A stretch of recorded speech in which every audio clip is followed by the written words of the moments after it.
Praise the lord. మన పరిశుద్ధుడు విమోచకుడు యేసుక్రీస్తు వారి కృప కలిగిన నామమున ఈ రోజున ఉపవాస వాక్య ధ్యానం నాకు ప్రతి ఒక్కరికి మన దేవుని పేరట ప్రైజ్ ద లార్డ్. మనకి కొత్త నిబంధనలో యేసు ప్రభు వారు ఉన్నట్లుగా పాత నిబంధన కాలంలో కూడా యేసు ప్రభు వారు ఉన్నారు. అంటే అక్కడక్కడ లేఖనాల్లో ఉండటం గురించి నేను మాట్లాడలేదు, కానీ భౌతికంగా యేసు ప్రభు వారిని కోలినటువంటి మనుషుడు ఒక ఆయన ఉన్నాడు.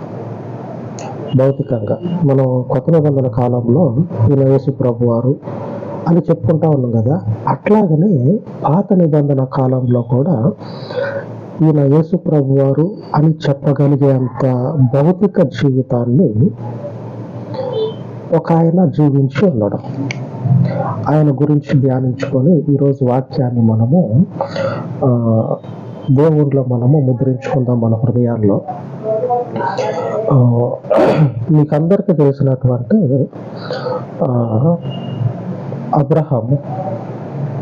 అబ్రహాం అనేటువంటి మనుషుడు యేసు ప్రభు వారిని పోలి పాత నిబంధన కాలంలో జీవించాడు.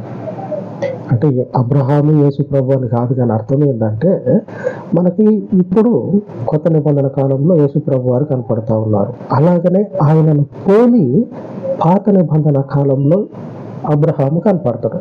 ఆయన క్రీస్తు జీవితానికి దగ్గరగా ఈయన యేసు ప్రభు వారు అని చెప్పగలిగేంతగా అబ్రహాము జీవించి ఉన్నాడు. ఒకసారి అబ్రహాం గురించి ధ్యానించుకుందాము. మనం ఏదైనా ఒక సమస్యలో చిక్కుబడితే వెంటనే బైబుల్ తీసి లేఖనాల్లో ఎవరు ఎలాగ జీవించారో ఎలాగ మనం ఉండాలి, ఇది సరి అయినటువంటి జీవితం అని ఆ జీవితానికి తగ్గట్లుగా మనము మార్చుకుంటా ఉంటాం. అంటే మనకు ముందే ఒక త్రోవ అనేది, ఒక మార్గం అనేది ఏర్పాటు చేయబడ్డది. వాళ్ళని చూసి వాళ్ళు నడిచినట్లుగా అదే మార్గంలో మనం నడుస్తూ ఉన్నాం. అసలు మార్గమే లేనటువంటి రోజుల్లో, అసలు ఇలాగ బ్రతకాలి అని తెలియనటువంటి రోజుల్లోనే అబ్రహాము అలాగ బ్రతికి దేవుని కోసం క్రీస్తుని మనకి కనపరుస్తూ ఉన్నాడు. ఆమేన్.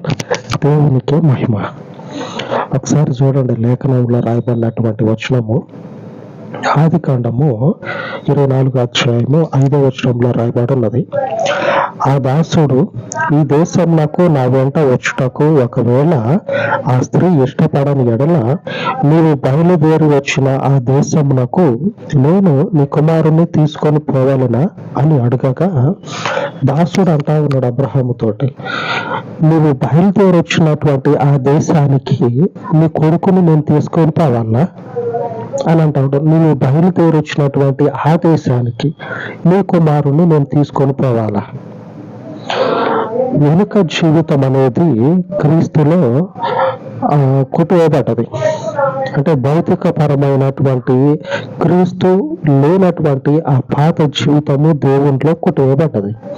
నేను మళ్ళీ ఆడికే పోతా, అక్కడనే పిండి రుబ్బుకుంటా, అక్కడనే నేను అట్లేసుకొని తింటా, అదే బాగుంది అని అంటానికి లేదు అని మనం అనుకుంటే అంటానికి లేదు కాదు, మనం అనుకోవద్దు. అట్లాగా అటువైపు మనం పోవద్దు. నేను ఆడికి పోయి పిండి రుబ్బుకుంటా, నేను ఆడికి పోయి పని చేసుకొని బతుకుతా అని చెప్పి నువ్వు అన్నావు అనుకో, అది దేవుని జీవితం కాదు. అటువంటి స్థితిని నువ్వు కలిగి ఉండొద్దు. నేను ఆడికే పోతా అనేటువంటి ఆలోచన రానియొద్దు. ఆయన ఏం చేసిందంటే చేపట్టుకొని బయటకు తీసుకొచ్చాడు. క్రీస్తు చేపట్టుకొని మనల్ని బయటకు తీసుకొచ్చాడు. ఇప్పటి నుంచి మనము అటువైపు ఆలోచన, అటువైపు జీవితము, అటువైపు పరిస్థితి, అటువైపు మనం జీవించినటువంటి ఆ జీవన విధానం, ఇదొకటి ఇంకా ఉంటాయి కదా, ఇవన్నీ మనకి కాని పనులు. నేను ఆడికే పోతా, ఆడనే ఎగురుతా, ఆడనే దూకుతా అని చెప్పి నన్ను అన్నాం అనుకో, అవి కాని పనులు మనకి. మనకి కూడని పనులు అవి. మరి నీ కొడుకు నా దేశానికి తీసుకుపోవాలా అంటే అబ్రాహాం అంటాడు, వద్దురాయి, వద్దు, అంత పని చేసి ఇంత పాపాన్ని మూట కట్టుకోగాకు, ఆ పని చేయకు నువ్వు అని మాట్లాడతాడు. మనకి ఇటువంటి పరిస్థితులు ఎదురైనాయి అనుకోండి, పేజీలో రప అని పేజీలో తిప్పుతా ఉంటాం. పేజీలు తిప్పేటప్పుడు సపోర్ట్ వస్తుంది చూడండి, అట్లాగా తిప్పుతా ఉంటాం. తిప్పితే ఎందుకంటే తిప్పేది మనకి అవసరమైంది ఎక్కడుందో అని చెప్పి నేను తిప్పుతా ఉంటాం. అబ్రహాము పేజీలు తిప్పకుండానే, వెనక్కి తిరిగి చూడకుండానే మాట్లాడుతూ ఉన్నాడు. క్రీస్తుని పోలినటువంటి జీవితాన్ని అబ్రహాము భౌతికంగా జీవిస్తా ఉన్నాడు దేవుని చేత పిలువబడిన తర్వాత. మనమందరం కూడా క్రీస్తు యేసునందు నూతనంగా సృష్టించబడ్డాం. అబ్రహాము తన ఇంటిని, దేశాన్ని, బంధుగణం మొత్తాన్ని కూడా వదిలిపెట్టుకొని వచ్చాడు, విడిచిపెట్టేసుకున్న తర్వాత మరలా అక్కడికి పోవాల్సి వచ్చినప్పుడు ఆ దాసుడిని పంపిస్తే దాసుడు అంటా ఉన్నాడు, అయ్యా నేను పోయిన పని కాకపోతే, ఒకవేళ సక్సెస్ కాకపోతే నీ కొడుకుని తీసుకుపోవాలంటే ఏ మాత్రం కూడా సందేహం లేకుండా వద్దు, ఖరాఖండిగా చెప్పేస్తా ఉన్నాడు. 6వ వచనంలో రాయబడి ఉన్నది, అబ్రహాము అక్కడికి నా కుమారుని తీసుకొని పోకూడదు సుమి, నువ్వు అంత పని చేయకురా అయ్యా, నువ్వు అంత పని చేయకు, నువ్వు అక్కడికి వీళ్ళు తీసుకొని పోవద్దు. భౌతికంగా ఉన్నటువంటి ఆ జీవితము మృతమైపోయింది. జీవించేటువంటి ఈ జీవితము క్రీస్తు ద్వారా అనుగ్రహించబడ్డది. ఈ జీవాన్ని మృత తుల్యమై ఉన్నటువంటి ఆ జీవితంతో ముడిపెడతానంటే మనము క్రీస్తునందు నూతన సృష్టి కాదు. కాబట్టి నువ్వు అటువంటి తీసుకుపోకు, ఆ ఆలోచన చేయకు, ఆడ పని అయితే అయింది లేకపోతే లేదు, సప్పుడు చేయకుండా ఇంటికి రా. ఆమేన్. దేవునికి స్తోత్రం కలుగును గాక. అబ్రహాము భౌతికంగా ఆత్మీయ జీవితాన్ని జీవిస్తా ఉన్నాడు. భౌతికంగా ఎప్పుడైతే తన ఇంటి సరిహద్దులు, ఆ పొలిమేరలు దాటిండో, తన ఊరి పొలిమేరలు దాటి తన దేశాన్ని విడిచిపెట్టి ఎప్పుడైతే క్రీస్తుని అనుసరించటం, తండ్రి దేవుణ్ణి అనుసరించటం మొదలు పెట్టిండో, భౌతికంగా ఆత్మీయ జీవితాన్ని గడుపుతా ఉన్నాడు. మనము క్రీస్తులో నూతన సృష్టి. యోహాను సువార్తలో రాయబడి ఉన్నది, 1వ అధ్యాయంలోనే రాయబడి ఉన్నది. యోహాను సువార్త 1వ అధ్యాయము 13వ వచనం, వారు దేవుని వలన పుట్టిన వారే గాని రక్తము వలననైనను, శరీరోచ్ఛల వలననైనను, మానుషోచ్ఛల వలననైనను పుట్టిన వారు కారు. శరీర కోరికలతోటి, మనుష్యుని యొక్క ఇచ్ఛతోటి, అలాగనే రక్తము వలననైనా పుట్టినటువంటి వాళ్ళు కారు, దేవుని వలన మాత్రమే పుట్టిన వాళ్ళు. దేవుని వలన ఎట్లా పుడతారు? ఏం లేదు, సింపుల్. ఆయన వాక్యాన్ని మనము ఆధారం చేసుకొని నిలబడితే అదే పుట్టుక. సింపుల్. పొయ్యి నీళ్ళలో మునగాల, మునిగిన తర్వాత మందు మాపు ముట్టుకోకు. ఆయన చెప్పింది అదే కదా, పాపం జోలిపోకు. ఆయన వాక్యం ఏదైతే నీకు చెప్తా ఉన్నదో, నిన్ను హెచ్చరిస్తా ఉన్నదో, ఆ వాక్యం ప్రకారంగా నువ్వు బ్రతికినట్లయితే నువ్వు నూతన సృష్టి, అంటే నువ్వు కొత్తగా పుట్టినవు అని అర్థం. ఇంకెక్కడికో దూకి ఏదో చేయాల్సినటువంటి అవసరం లేదు. అదే నూతన సృష్టి. దేవుని వలన పుట్టడం అంటే అదే. ఈ అబ్రహాము తండ్రి ఇంటి నుంచి పిలువబడ్డాడు దేవుని చేత. పిలువబడినటువంటి ఈ అబ్రహాం ఏం చేస్తా ఉన్నాడంటే దేవుని మాట ప్రకారంగా బ్రతుకుతా ఉన్నాడు. దేవుని మాట ప్రకారంగా జీవించటం మొదలుపెట్టిండు భౌతిక జీవితంలో. అది సాధ్యం కాదు. సాధ్యం కాదు. అది భౌతికంగా నేను ఆత్మీయ జీవితాన్ని గడుపుతానంటే అది సాధ్యం కాని పని. కానీ మనకు సాధ్యమవుతుంది. క్రీస్తులో ఉన్నటువంటి వారికి సాధ్యమే ఇది. ఆయన ఆత్మ ఇప్పుడు మనల్ని నడిపిస్తుంది. అప్పుడు దేవుని ఆత్మ అబ్రహామును నడిపించింది. ఆ రోజుల్లో ఉన్నటువంటి ఈ మనకు కనిపించేటువంటి అబ్రహాము క్రీస్తుని దగ్గరగా చూస్తే ఎలాగైతే నడుచుకుంటాడో అలాగ నడుచుకున్నాడు. ఎలాగ సాధ్యమైందంటే దేవుని పవిత్రమైనటువంటి ఆత్మ నువ్వు అది చెయ్యి ఇది చెయ్యి నాశనానికి పో అని చెప్పనటువంటి ఆత్మ పవిత్రంగా బ్రతకమని బోధిస్తా ఉన్నప్పుడు ఆ పవిత్రమైన జీవితాన్ని భౌతికంగా ఆచరణలో చూపించాడు. మనకి ఇప్పుడు యేసుప్రభు వారు కనపడతా ఉన్నారు. అలాగనే యేసుప్రభు వారు కూడా చూడండి భౌతికంగా ఉండి ఆత్మీయ జీవితాన్ని జీవించి మనకు చూపించాడు.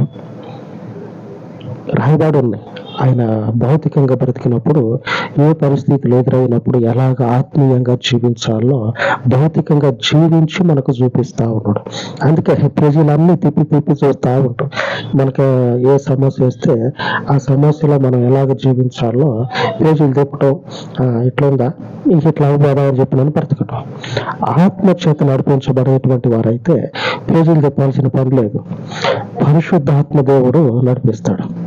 ఆమేన్. ఆయనని ఆత్మతోటి ఆరాధిస్తూ ఉంటాం కదా, అప్పుడు పరిశుద్ధాత్మ దేవుడు మనల్ని నడిపిస్తాడు. ఇంకా మనం శరీరేచ్ఛల వల్ల శరీర కోరికల వల్ల పుట్టినటువంటి వాళ్ళం కాదు. దేవుని యొక్క బీజముతోటి అనగా ఆయన వాక్యముతోటి. దేవుని బీజం అంటే ఏంటంటే దేవుని వాక్యము. ఆ వాక్యము చేత మనము నూతనంగా జన్మించిన వారు.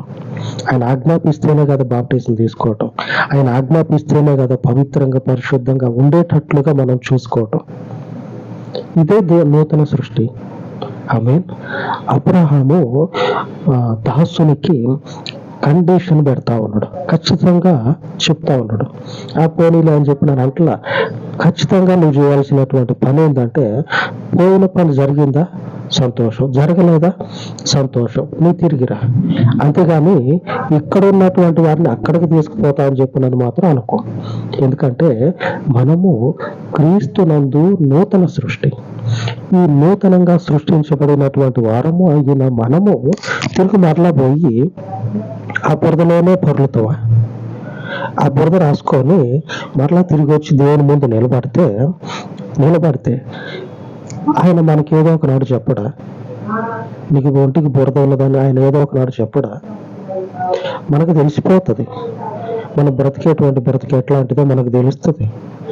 ఆమె దేవుని జీవ వాక్యం అబ్రహామును నడిపిస్తా ఉన్నప్పుడు అబ్రహాము చెప్తా ఉన్నాడు, నువ్వు అట్లాగే చేయనే వద్దు. 7వ వచనంలో రాయబడి ఉన్నది. 24 ఆదికాండము 24 7వ వచనం. నా తండ్రి ఇంట నుండి నేను పుట్టిన దేశం నుండి నన్ను తెచ్చి నాతో మాట్లాడి నీ సంతానమునకు ఈ దేశం నిచ్చేదనని ప్రమాణం చేసి నాతో చెప్పిన పరలోకపు దేవుడగు యెహోవా తన దూతను నీకు ముందుగా పంపును.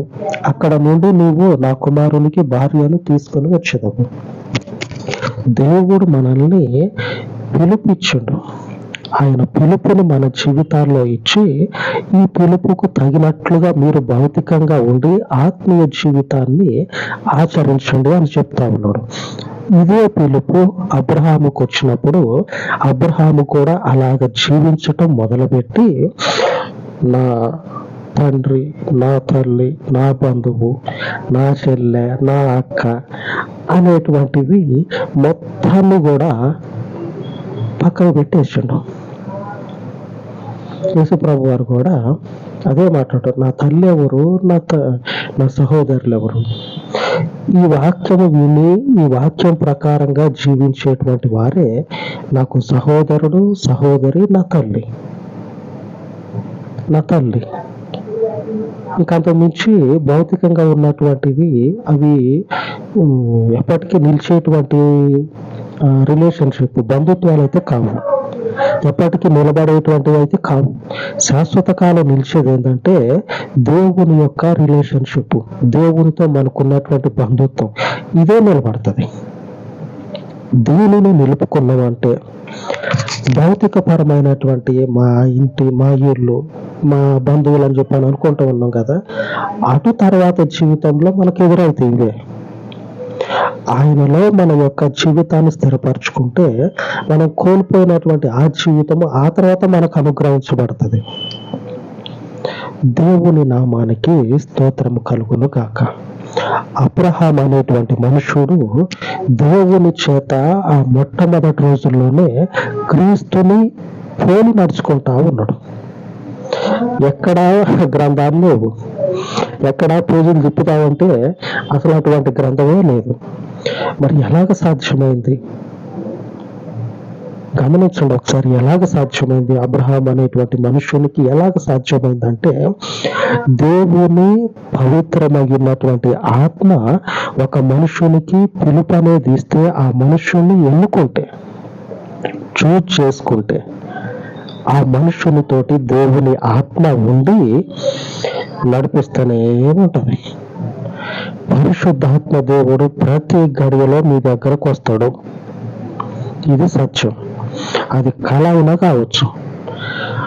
అజ్ఞానులు అయినటువంటి వాళ్ళకి కళ చెప్తే, దర్శనం గురించి చెప్తే నవ్వుకొని, కానీ కళ నెరవేర్పు, మీరు చూసినటువంటి కళ నెరవేర్పు మీ ముందుకు వస్తే, ఆ కళ నెరవేర్పు మీ ముందుకు వస్తే మీరు ఇక దేవుడిని కూడా పట్టించుకోవద్దు.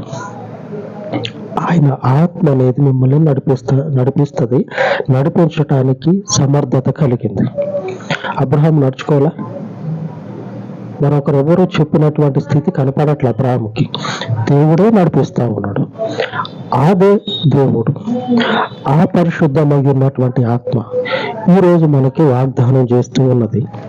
ఈ రోజున ఉపవాస వాక్య ధ్యానంలో భాగంగా ఎఫెసీయులకు గ్రంథము 2వ అధ్యాయము 10వ వచనము, మనము క్రీస్తు యేసునందు సృష్టింపబడిన వారమై ఆయన చేసిన పని అయి ఉన్నాము. మనము దేవుని చేత సృష్టింపబడ్డం. ఇప్పుడంటే ఈ వాక్యము చేత పిలువబడి, ఈ వాక్యము చేత ప్రభావితం చేయబడి, ఈ వాక్యము చేత మీరు ఇలాగ జీవించడని చెప్తే ఆ వాక్యానికి మనము లోబడి, ఆ వాక్యానికి మనము ప్రభావితం చేయబడి,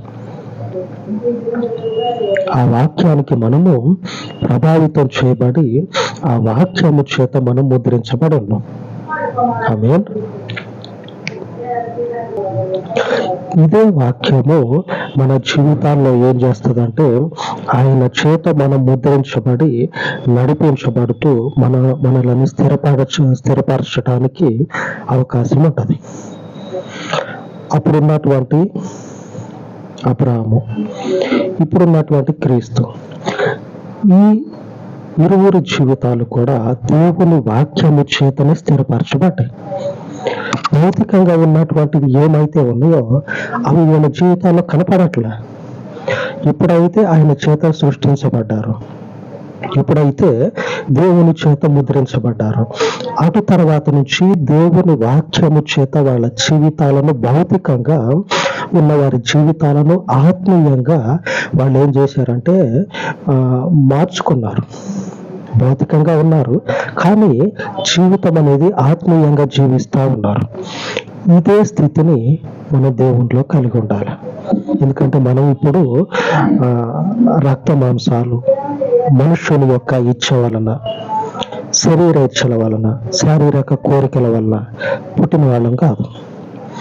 దేవుని వాక్యము చేత క్రీస్తు యేసునందు మనము సృష్టించబడి ఆయన పని అయి ఉన్నాం. అంతటి మహాపరిశుద్ధుడైన దేవుని వాక్యంలో నిలిచిన ప్రతి ఒక్కరు కూడా, నూతన సృష్టి అయ్యున్న ప్రతి ఒక్కరు కూడా ఇరువురిని పోలి నడుచుకుందాం. పాత నిబంధన కాలంలో ఉన్నటువంటి అబ్రహాము, మనకు రక్షకుడైనటువంటి క్రీస్తు, వీరిని మనము మన హృదయంలో ఉంచుకొని వారికి తగ్గట్లుగా మనం జీవించుదాం. అలాగా ప్రార్థించుకుందాం.